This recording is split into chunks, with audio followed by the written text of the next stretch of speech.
Not just yet. I'll get to that in 1 second. Yeah. Our next thing, barriers to communication. So some of the things that were happening were a barrier to communication. When I say barrier, what is that? A filter. Yeah, a barrier to communication. What is a barrier?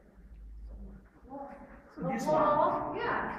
A wall, a block. Obstacle. Yeah, something that prevents. A barrier is like a wall or something that blocks or prevents communication or hinders it, makes it more difficult. Okay?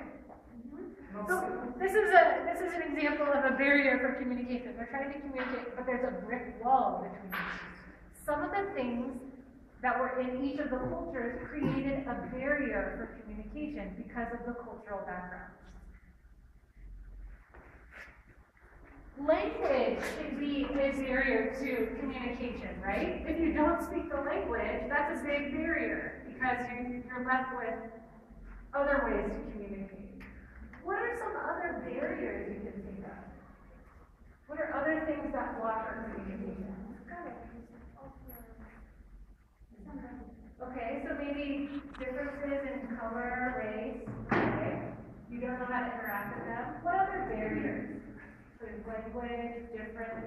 Religion, sometimes. Religious differences. Maybe you feel like you don't understand me, or there's a historical conflict between the religions. That can be a barrier. Misunderstanding or stereotypes, misunderstandings. We're going to talk about stereotypes more.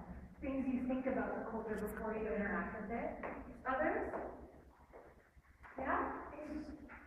Age. That can be a barrier to communication. How you communicate, what you can say, what's appropriate, your interest in interacting with the person. Any others? Yeah. Personality can be a barrier to communication. Outgoing, shy, similar interests. Okay? All right, let's look at a few others that I have here. Nonverbal communication. What are forms of nonverbal communication? So it's not spoken.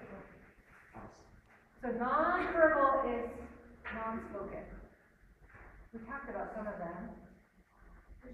Gestures. Body language. How you hold your body. Okay? If you're open, closed, those kinds of things. Other ideas? Yeah? Body language. Okay. Stereotypes. We had that mentioned over here. Our view of someone that we had before we meet someone from the culture. Evaluating and judging behavior. So we had that when we tried to interact with the people at the party. If they want to communicate with us, we thought or judged them as being not nice. Okay, so that's an evaluation of their behavior. When maybe they were nice, but they just didn't seem nice to us because of our judgment of that behavior. Another barrier to intercultural communication is that it's a high-stress situation for people. The person's very different. Maybe there's language issues, okay? So also interacting with someone different from us can just be stressful, all right? And that can act as a barrier to communication. All right, we're going to do another exercise. What I'd like